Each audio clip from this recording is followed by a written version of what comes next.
It's the NFL on EA Sports, and we are at venerable Soldier Field in Chicago. This was the scene a moment ago as the Bears emerged from their tunnel. Ready for football are they, and ready for football are we, as the Bears get set to match up with the Los Angeles Rams.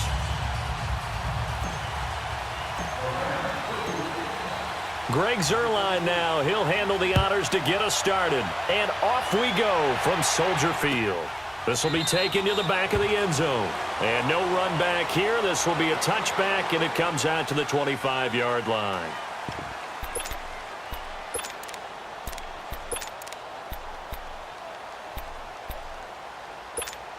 Let's go.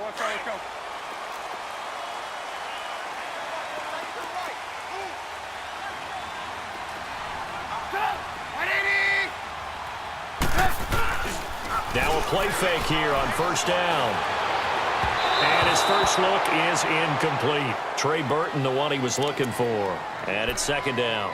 And that's one he's got to be happy to have back. There wasn't a hole open in the zone. You'd have to think on early downs like that first down there, need to be a little bit more careful. Yeah, fortunately for him, got a couple more downs to play with. They run play action for Howard. Now Trubisky. He's going to sling this deep downfield. And that's caught inside the 35. It's a big-time play there for the Bears. 43 yards. Well, partner, I'm not sure how this drive's going to end, but how about the way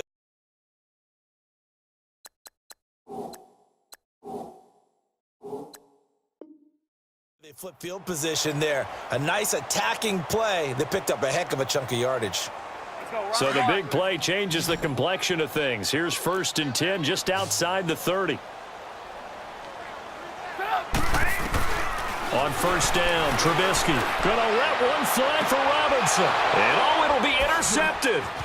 LaMarcus Joyner with a pick. Certainly not how they envisioned ending their opening drive here in the first quarter. Too many ones in this play. First quarter, first drive, first interception thrown. And that last one, that hurts. Let's go, interception, baby, let's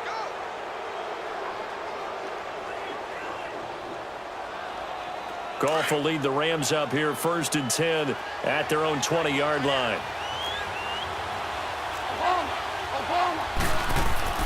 After the interception, here's Goff.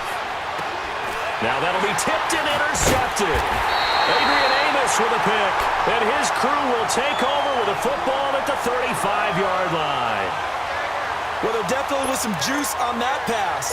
And while tight ends don't always have the same reputation for hands as wide receivers do, in this case, that ball was expected to be caught. The NFC North champion Chicago Bears, they take the field here again on offense. Their first division title this year since 2010. They clinched it back in Week 15 with that victory over Green Bay. Of course, Green Bay's had their number, especially in recent years. But what a season it's been for Chicago. And when you think about their previous 4 years, 5-11, 6-10, 3-13, and 5-11 again in 2017, now they'll have at least one home game in Soldier Field in January. This is a big turnaround. And I'd say go ahead and engrave the Coach of the Year award to Matt Nagy. And down he goes on the pressure from the Rams defense. Oh, my goodness. Was that a defensive back that got to him with the pressure? Oh, look at the former defensive back. You're all smiles up here. I hope everybody can hear my smile on that play. Here's Trubisky. He's going to loft one deep left side here. And he knocks the ball away, and it falls incomplete. Certainly looked like they were getting ready to convert there on 3rd down, but what an effort to get his hand on that one, knock it away, and brings up a 4th down decision.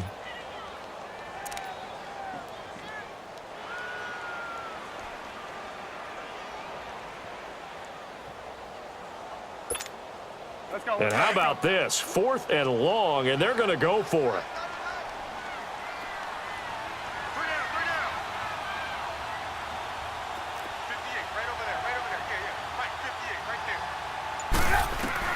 They'll try and throw for it with Trubisky. Over the middle, complete. That's Burton. And brought down, but not before they're inside the 25. A 4th down, no problem. 19 yards that time, but now it's 1st and 10.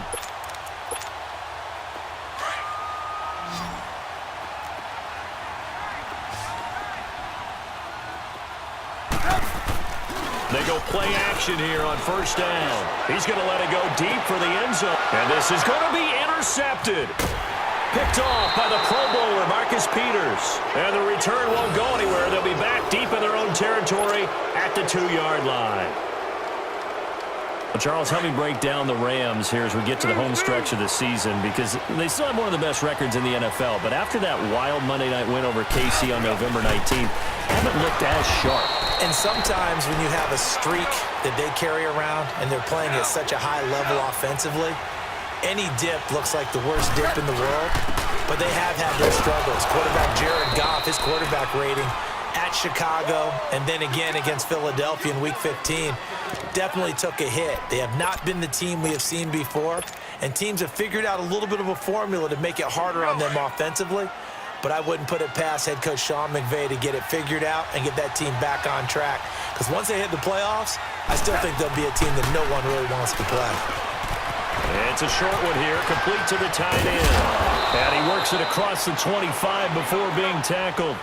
First time they've hooked up here. Good for 17 and a first down. They brought in the heavy set on third down, and that usually means running play, but we have seen them throw out of that formation, and sure enough, they snuck the tight end out on that one, wound up hitting him for a first down. And he'll get it up to the 33-yard line.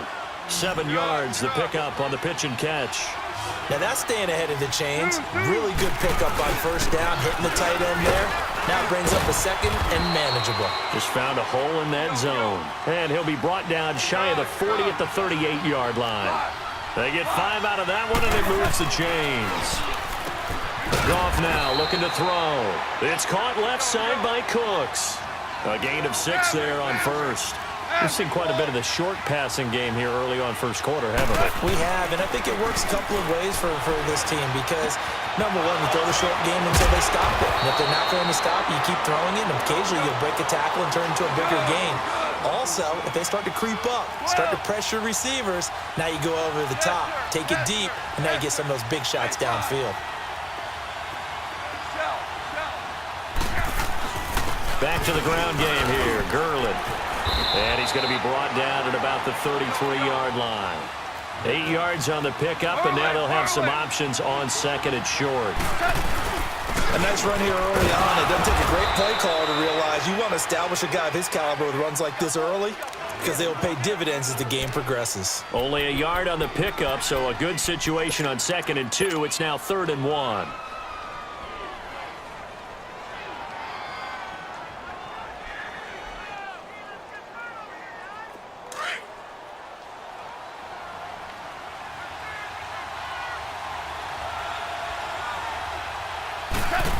Going to keep it himself. And they will touch him down, but not before he gets the first.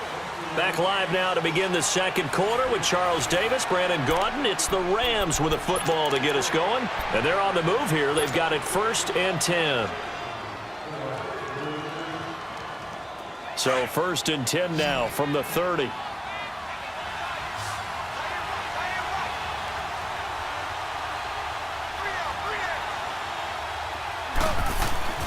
After the run, Goff going to throw.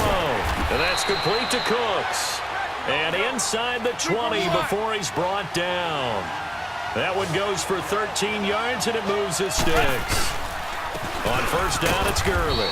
And he's heating up at the line of scrimmage. Might have gotten a yard down to the 16. And the big fella stuffed that one up in a big way. I think doubling him has to be a priority because you can't move up to the next level if you don't take care of him first.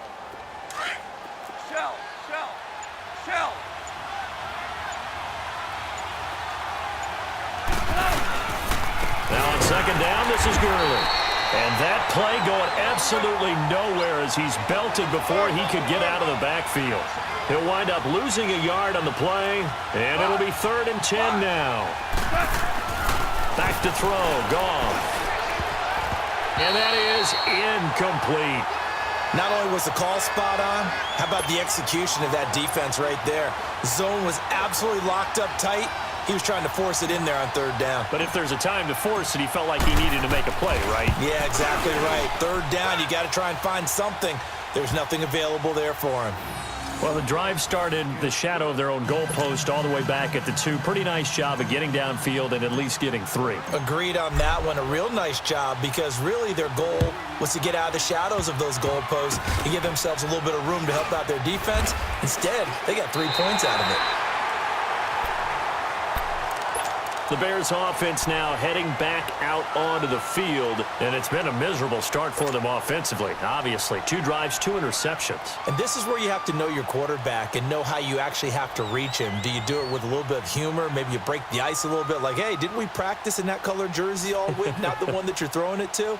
Or maybe you have to be stern with him. But whatever it's going to take to get the message, it has to be done. He's putting the game in jeopardy. Trubisky brings the Bears up 1st and 10, right at the 30. After the interception, here's Trubisky. Out left to Shaheen. And he'll be taken down, but not before they work it across midfield. That one goes for 24 yards. On 1st down, they run with Howard. He'll get about 4 here, down to the 43-yard line.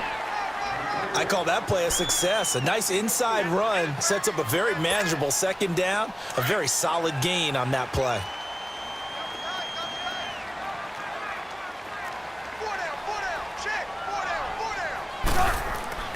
Now Trubisky to throw on 2nd. And a hit jarred loose. It's incomplete.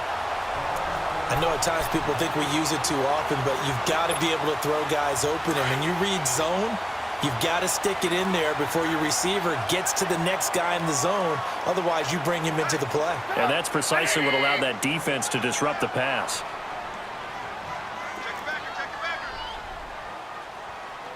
Red, up! Blue. On 3rd down, Trubisky. And he couldn't hang on to it through the contact. Incomplete. The beauty of being able to play a zone defense when you can sit back and see the ball coming out of the quarterback's hands, guess what? Creates a lot of confusion, kind of a muddle.